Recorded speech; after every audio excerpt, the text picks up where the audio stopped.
Good Wednesday morning to you folks. About 10:30 right now. I'm off at one of my favorite spots, Pettingill Preserve in Hancock. It's about 15 minutes up the way. One of my favorite places to walk through the woods because of the probably 24 times I've walked out here. I've only encountered someone one other time. That was it. And there are, there's footprints. I've seen snowshoe tracks, dog prints.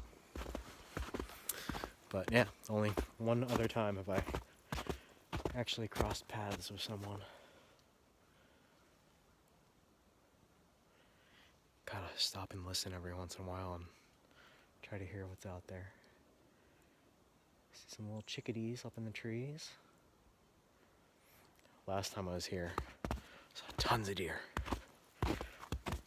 And I'd stopped at one point because I heard a group of them running. And they were close, and I was along a tree line, a pretty dense tree line. And I had to scream, make myself known, like, hey, I'm here. Because I could just envision them busting through that tree line and running my ass over. Didn't need that. But saw deer out here last time, saw a fox.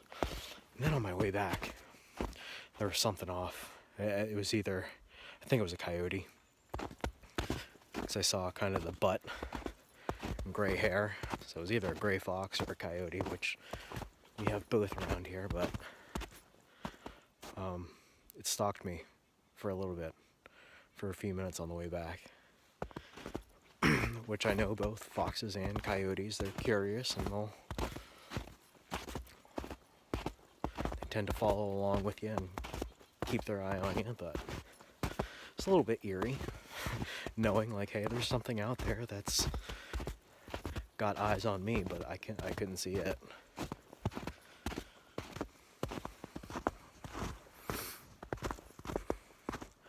So round trip walk for me on this one's about just under an hour. And I don't even know that I'll walk the whole thing today. I got stuff to do. I got errands to run. And then get back and start some more packing. Because our house hits the market here in 6 days. Soon. And we don't have another place to live yet. So that's a little bit stressful. I'd say there's a good chance at this point that, oh, there's some deer prints. Deer print right there. There's a good chance that we'll be moving twice, meaning we're gonna have to rent a place, which is fine.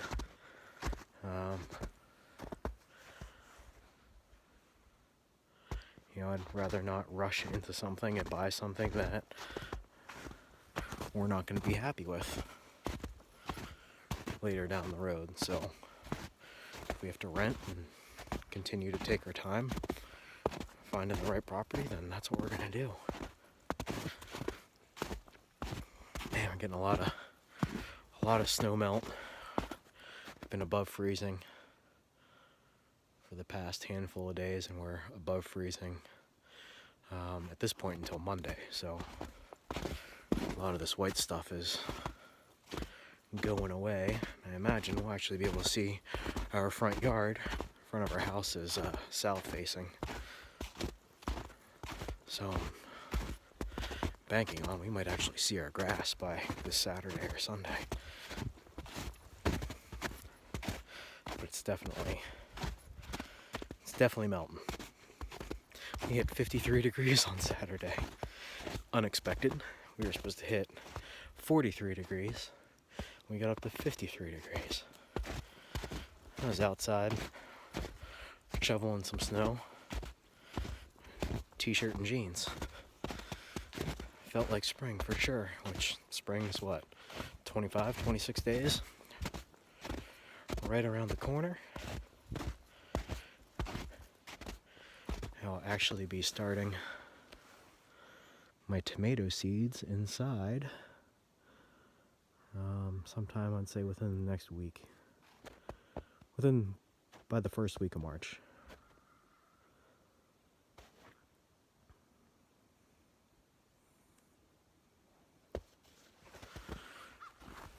And tomatoes and potatoes are the only things I plan on, as of right now, planting since we're moving.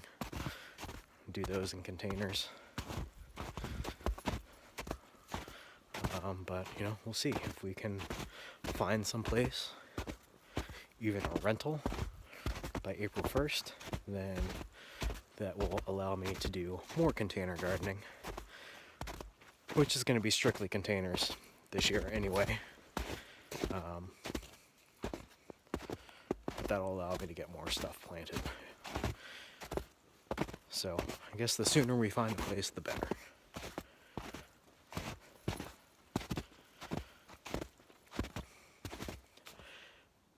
And if we actually find property or a home, then hopefully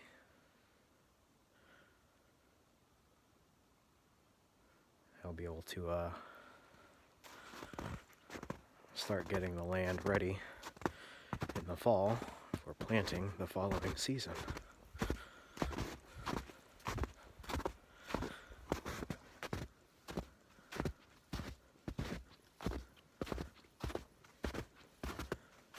So yeah, the trail's nice and pretty hard packed.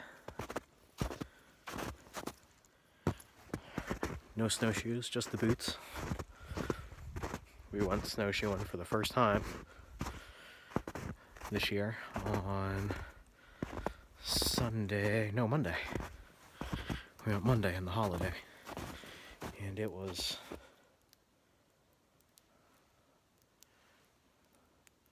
some snow dripping.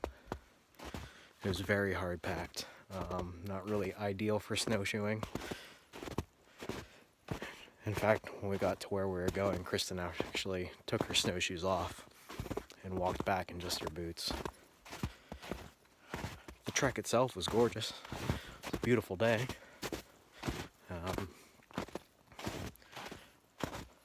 And I was definitely surprised that they had groomed the trail, the entire trail, not just half of the trail.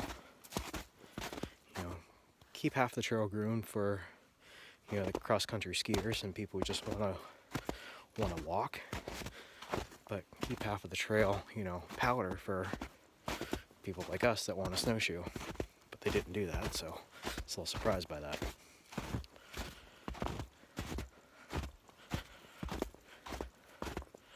Did they not cut a trail this way? Uh-oh.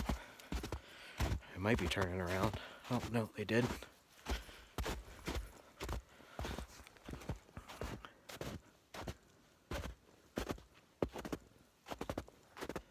So, in the warmer months, there's a fair amount of wild blueberries. They start right around here.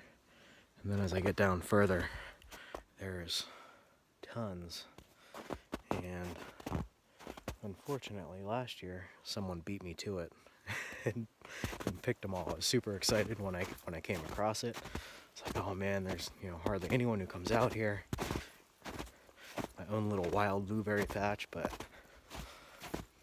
you know, and I'd check on it ever so often to see how they were coming along and tracking the progress. And when I finally said, all right, I got to be ready, came back out and someone had got to them before me. People, animals, I don't know, but they're pretty much gone. There's a few I was able to hand pick and just eat right there, but it's not enough to throw in a container and take home, unfortunately. And we definitely won't be here this year for it in time, so oh well.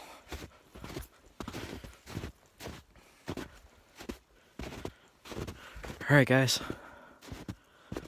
I'm going to get to walking here, and I'm actually starting to sink in this trail. I might be turning around, but thanks for watching, and be in touch. Talk to you soon. Bye.